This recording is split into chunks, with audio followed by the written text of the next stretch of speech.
behind me is a Mini, and if you're wondering why it looks slightly different, it's because this is the all-new third generation model, and it's certainly grown up a lot since the first BMW Mini arrived back in 2001.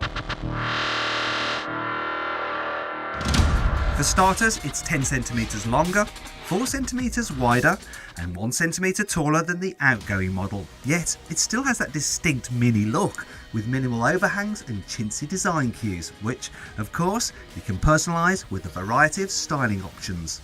One of the most important new features on this third generation Mini is its completely fresh set of engines. Now they're all turbocharged, and so in the Cooper D you've got a 1.5 litre turbo diesel and it will return over 80 miles per gallon, yet it'll do 0 to 62 miles an hour in just over 9 seconds, so it's a little bit quicker than before. Now in the Cooper, you've no longer got a naturally aspirated engine, it's a 1.5 litre 3-cylinder turbo petrol. 0 to 60 time falls by over a second to just under 8 seconds, yet it'll still return over 60 miles per gallon. Now this one is the Cooper S, as you probably gathered, on account of the bonnet scoop and the S badge there. It no longer has a 1.6 litre turbo, it's got a 2 litre turbo for the first time, and it's got a bit more power, 189 brake horsepower, and 0 to 60 for the first time is below 7 seconds, so it will sprint to 62 miles an hour in 6.8 seconds, yet economy is still good, 50 miles per gallon. Mini has increased the range of standard kit over the outgoing model. What's more, all cars now get new LED daytime running lights as standard, though all LED headlamps are available as an option. Now one of the big changes on the new Mini is the increase in interior quality, and so there's more soft touch plastics about the place, and it generally all just feels posher inside. They've rearranged some of the buttons as well, so the window switches, they're no longer down here, they're where they should be on the door. You've also got a new starter switch there, and it pulses when you put your finger near it and you turn it on. And the big change though for me is the fact that this central pod is no longer used for the speedo, or the key driving information is there right in front of you in your line of sight. Instead this houses LEDs. Can you see?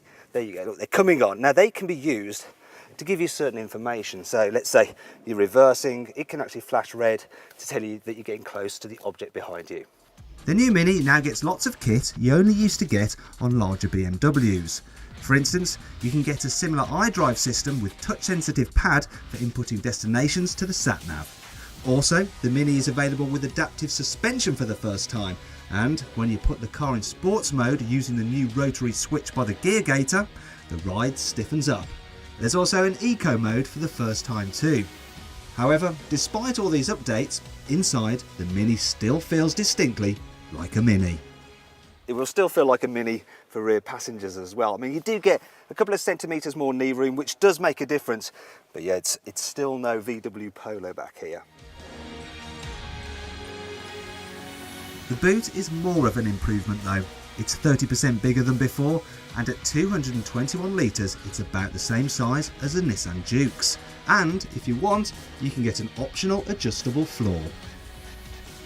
So then, the new Mini has grown up in more ways than one.